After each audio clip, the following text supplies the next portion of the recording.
दुनिया भर में फुटबॉल की कितनी अधिक फैन फॉलोइंग है, इसका अंदाजा आप इस बात से लगा सकते हो कि 2018 का जो वर्ल्ड कप हुआ था उसको दुनिया की आधी से भी अधिक आबादी ने देखा था। भारत में जिस तरह का क्रेज और दीवानगी क्रिकेट के प्रति है ऑल ओवर द वर्ल्ड, वैसा ही क्रेज फुटबॉल का है। फुटबॉल फैंस के लिए सबसे बड़ा इवेंट या फिर यूं कहे कि सबसे बड़ा फेस्टिवल आता है फीफा वर्ल्ड कप।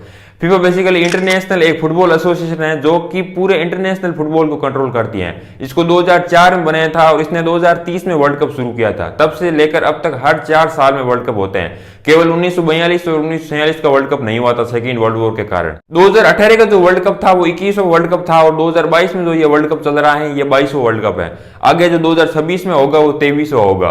ब्राजील अब तक सबसे अधिक 5 बार वर्ल्ड कप जीत चुका है और ब्राजील इकलौता ऐसा देश है जिसने सभी वर्ल्ड कप खेले हैं। जो देश वर्ल्ड कप जीता है वो तो खैर उसकी अचीवमेंट होती है, लेकिन वर्ल्ड कप में पहुंचना भी अपने आप में एक अचीवमेंट है, क्योंकि इसके लिए भी प्रोसेस होता है, क्वालिफिकेशन करने की जरूरत होती है। वर्ल्ड कप के लिए टीमों की क्वालिफिकेशन किस प्रकार से होती है और वर्ल्ड कप किस तरह से काम करता है, फीफा किस प्रकार से बिलियंस ऑफ डॉलर कमाते हैं, प्लेयर्स, टीम, इन सब को क्या मिलता है, इसके साथ साथ में जो देश होस्टिंग करता है उसको क्या बेनिफिट होता है। शुरुआत में वर्ल्ड कप में 16 टीमें थी, 1982 में बढ़ा करके 24 कर दी और 1998 से लेकर अब तक 32 टीमें हैं। अगला जो 2026 का वर्ल्ड कप होगा उसमें 48 टीमें खेलेगी। दुनिया भर में टोटल देशों की 211 टीमें हैं। इन्हें कंट्रोल करने के लिए फीफा ने 6 क्षेत्रों में बांट दिया।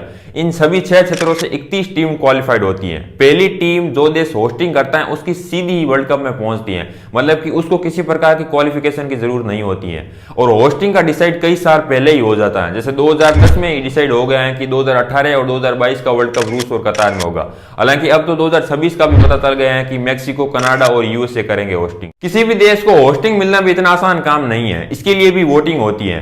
फीफा के ये जो 211 देशों के मेंबर हैं ये वोट देते हैं। इस बार की बात करें तो 5 देश रेस में थे, कतार, USA, Japan, south Korea, Australia, और कतार को फाइनली होस्टिंग मिली। लेकिन कतार पर कई आरोप भी लगे हैं कि इसने वोट को खरीद लिए। खैर जो भी हो, वापस लौटते हैं टीमों की क्वालिफिकेशन पर। यूरोप के क्षेत्र में टोटल 55 टीमें हैं, जिसमें से 13 टीम वर्ल्ड कप खेलती है। इन 55 टीमों को 10 ग्रुप में डिवाइड कर जाता है और एक ग्रुप के अंदर आपस में टीमों का मैचेस करे जाते हैं और हर ग्रुप के एक हाईएस्ट रैंकिंग वाले, मतलब कि विनर को एंट्री मिलती है। 10 के 10 टीमें यहां से जाती है। अब बाकी रहे 3, ये किस प्रकार से होंगे? तो 10 ग्रुपों के जो विनर हैं वो तो पहुंच जाएंगे। इसके साथ साथ में 10 ग्रुपों के जो रनर अप होते हैं, उप विजेता, उसको इसमें साथ में लिए जाते हैं। इसके साथ साथ में यूरोप में हर साल एक नेशनल लीग होती है, तो उसके 2 हाईएस्ट रैंकिंग वाले टीमों को लिए जाते हैं। मतलब कि टोटल यहां पर हो गई 12 टीमें। इनको अब 4-4 के हिसाब से 3 ग्रुपों में डिवाइड कर जाता है और एक दूसरे के साथ में आपस में ग्रुपों के अंदर मैचेस करे जाते हैं। हर ग्रुपों का एक विनर निकलेगा। 3 ग्रुपों के 3 विनर। 10 तो वो पहले ही पहुंच गए, 3 यहां से पहुंच गए, टोटल हो गए 13। अफ्रीका की बात करें तो यहाँ पर टोटल 54 टीमें हैं, जिसमें से 5 टीमें वर्ल्ड कप खेलती है। इन 54 टीमों में से लोएस्ट रैंकिंग वाली, फीफा के अनुसार कम रैंकिंग वाली 28 टीमों का मैचेस करे जाते हैं, जिसमें से 14 टीम निकल जाती है। अब 14 टीम ये और पहले की वो 26 टीमें, टोटल हो गई 40 टीमें। अब इन 40 टीमों को 4-4 के हिसाब से 10 ग्रुपों में डिवाइड कर जाता है और हर ग्रुपों के अंदर आपस में मैचेस होंगे। इन 10 ग्रुपों के 10 विनर निकलेंगे। अब इन 10 टीमों को 2-2 के हिसाब से 5 ग्रुपों में डिवाइड कर जाता है और हर ग्रुप के अंदर मैचेस हो जाता है। मतलब कि इन 5 ग्रुपों में से 5 विनर निकाले जाते हैं जो कि वर्ल्ड कप खेलते हैं। एशिया में टोटल 46 टीमें हैं, जिसमें से 4 या 5 वर्ल्ड कप खेलती है।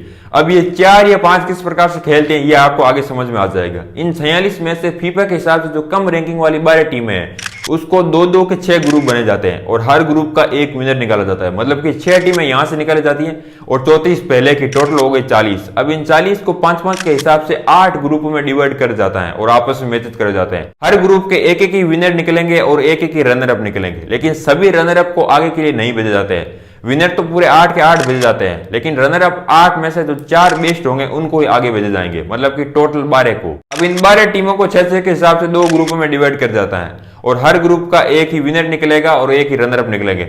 मतलब कि इन 2 ग्रुपों में से 4 टीमें निकलेगी जो कि वर्ल्ड कप खेलेगी।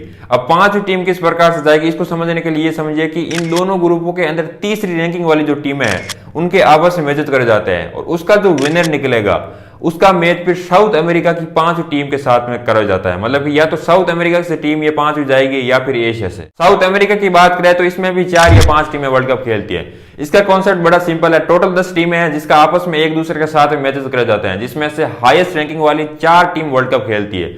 अब 5 टीम किस प्रकार से खेलती है वो मैंने पहले ही आपको बता दिया। नॉर्थ मिडिल अमेरिका में टोटल 35 टीमें हैं, जिसमें से 3 या 4 वर्ल्ड कप खेलती है। इन 35 टीमों में से फीफा के हिसाब से जो 5 टॉप की जो टीमें हैं उसके मैच आगे करे जाते हैं। बाकी की जो बची 30 टीमें हैं उसको 5-5 के हिसाब से 6 ग्रुपों में डिवाइड कर जाता है और आपस में मैचेस करे जाते हैं। इन 6 ग्रुपों के 6 विनर निकाले जाते हैं। अब इन 6 टीमों के आपस में मैच करे जाते हैं, जिसमें से 3 टीम निकल जाती है। 3 टीम ये और 5 वो टॉप पहले की, टोटल हो गई 8। अब इन 8 टीमों को आपस में एक दूसरे के साथ में टोटल 14 मैच करे जाते हैं, जिसमें से टॉप की जो 3 टीमें होती हैं वो वर्ल्ड कप खेलती है। अब चौथी टीम जाएगी या नहीं जाएगी, इसकी जो 4th रैंकिंग वाली टीम होती है उसका मैच ओसिनिया की टीम के साथ में करा जाता है। अब ओसिनिया की भी बात कर लेते हैं कि इसकी कोई गारंटी नहीं है कि यहां से एक भी टीम जाए या ना जाए।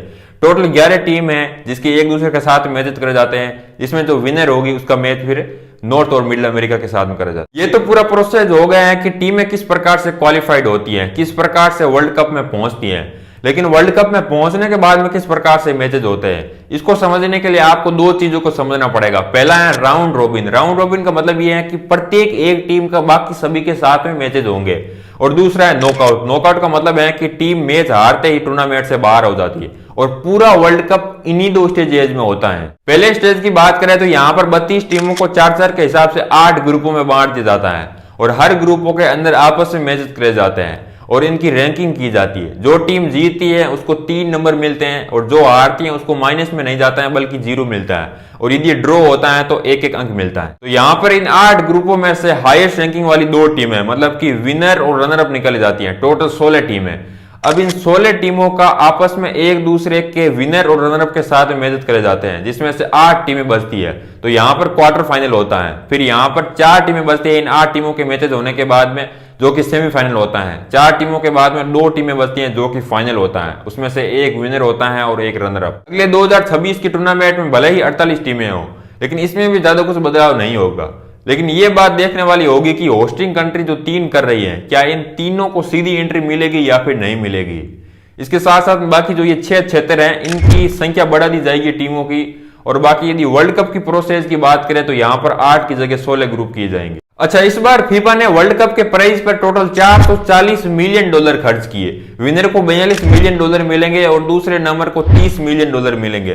तीसरे और चौथे की बात करें तो 27 और $25 मिलियन मिलेंगे। इससे पहले भी फीफा हर टीम को $1.5 मिलियन देती है तैयारी करने के लिए। फीफा ये जो प्राइज मनी देती है ये डायरेक्ट प्लेयर को नहीं दी जाती है, बल्कि उस देश की फुटबॉल एसोसिएशन को दी जाती है। जाहिर सी बात है वो भी प्लेयर के अंदर ही बांटते होंगे, लेकिन कितना बांटते हैं कितना नहीं बांटते हैं वो उन पर डिपेंड करता है। कहने का मतलब ये है कि FIFA direct prize money players को नहीं देती है, तो प्लेयर्स की फिर इनकम किस प्रकार से होगी। इनकी इनकम की बात करें तो उस देश की जो फुटबॉल एसोसिएशन होती है वो जो फीस देती है वही इनकी इनकम होती है। फीफा ने इस बार प्राइज मनी के साथ साथ में टोटल $1.7 बिलियन का खर्च किया है। फीफा इतना अधिक पैसा खर्च कर रहा है तो क्या ये अपना पैसा वसूलता है।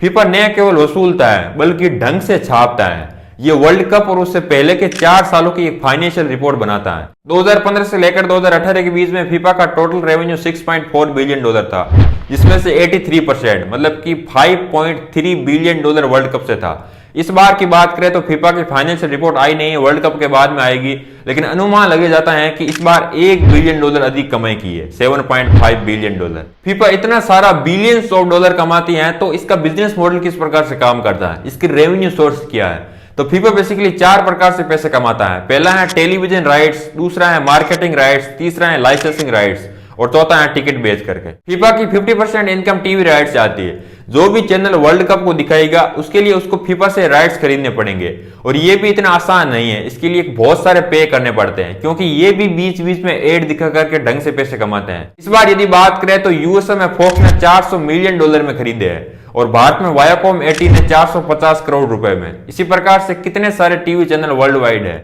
दूसरा है मार्केटिंग राइट्स। कंपनी को अपना प्रोडक्ट बेचने के लिए प्रचार और एडवर्टीजमेंट करने की जरूरत होती है, और फीफा से अच्छा और प्लेटफॉर्म क्या हो सकता है। फीफा अपने मार्केटिंग राइट्स को 3 प्रकार से बेचती है। पहला है फीफा पार्टनर, दूसरा है फीफा स्पॉन्सर, तीसरा है रीजनल सपोर्टर।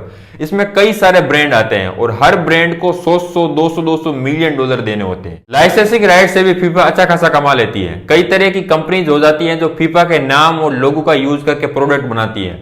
घड़ियां, टी शर्ट, बैनर, स्टिकर, इस तरह की चीजें जिसे फैंस बहुत खरीदते हैं। फीफा का नाम और लोगो का यूज करने के लिए इन कंपनीज को फीफा को रॉयल्टी फी देनी होती है। इसके साथ साथ फीफा टिकट से भी पैसा कमा लेती है। इस बार की बात करें तो टोटल 3 मिलियन टिकट बिके हैं।